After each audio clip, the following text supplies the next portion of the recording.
Together we show that there are voices in Europe from various countries, background and political tendencies who are determined to speak up for Israeli women, denounce Hamas sexual acts of torture, and defend the universalist cause of women's rights.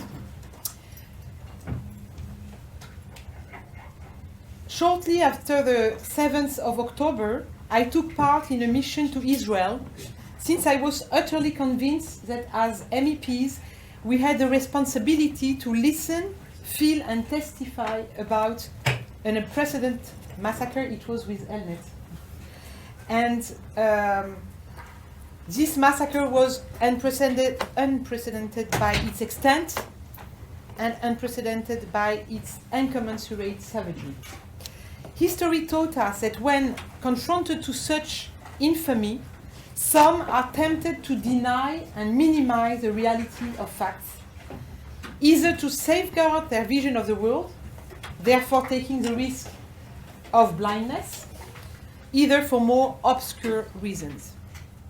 Despite the overwhelming amount of proof and the Hamas terrorists proudly recording and live broadcasting their atrocities, some people still refute the reality of the 7th of October massacres.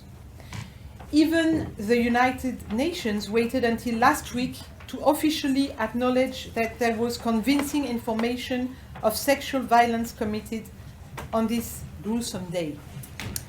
During my mission to Israel, I went to Kibbutz Be'eri and Re'im, where the Nova Festival took place, as well as to the Shura military base, where victims were being identified. There I was struck by the testimony of a Canadian woman who was working to give dead female soldiers an appropriate mortuary care respectful of the Jewish law. She explained to us that in normal circumstances they do not have so many bodies to take care of, but that on October the 7th they saw women bodies coming by hundreds. She told us about how dead bodies were coming to the base, most of the times in fragments. And I will never forget the moment when she told us that once she had suddenly seen a manicured finger that was the only remnant of a young woman who, this fateful morning, had taken care of herself, putting makeup on to go dancing. We did not know then that the hell in which hostages are detained would last this long. As we speak, all we will be hearing about today is currently happening to women, young girls, and perhaps men in Gaza. Their liberation is the emergency. We will not give up until every single one of them is free, safe, and back home. We did not know then that we, all those who are deeply involved in the fight for women's rights, would have to face the guilty and shameful silence of too many feminist and human rights organizations. On 8th of March, while the members of the feminist collective Nous Vivrons were taking part in demonstrations in Paris on the occasion of the International Women's Rights Day, they were threatened, thrown objects, and insulted. Yes, in 2024 in Paris, in a feminist demonstration. If the police were not there, who knows how this violence would have ended. All these events show the harmful effects of abandoning universalism in the fight for human and women's rights.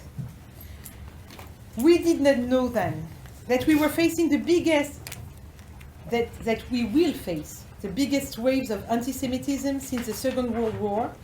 In my own country, France, anti-Semitic acts have been multiplied by 1,000.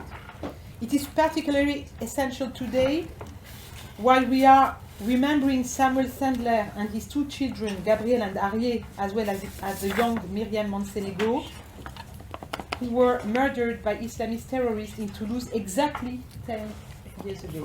from now. The worst things would be to let despair and melancholy overwhelm us.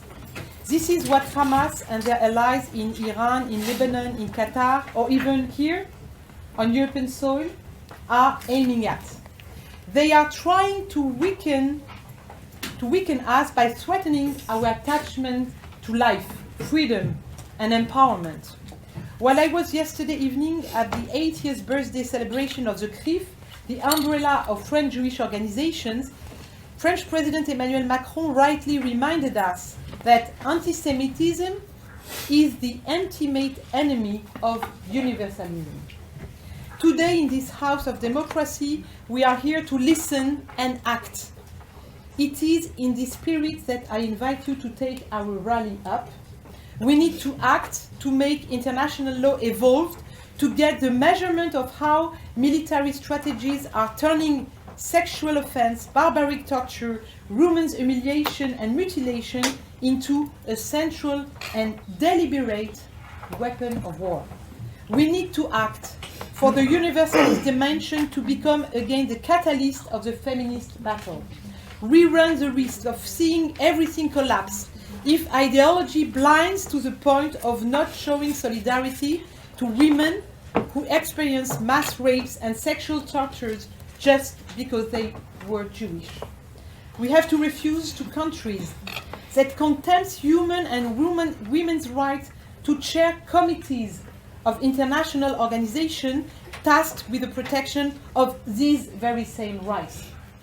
As this conference is dedicated to the 1,300 victims of the October 7th massacre, I would like, as a conclusion, to pay tribute to them by quoting a French poet, Paul Éluard, who wrote, and I will say it in English, "If the echo of their voices becomes silent, then we will perish."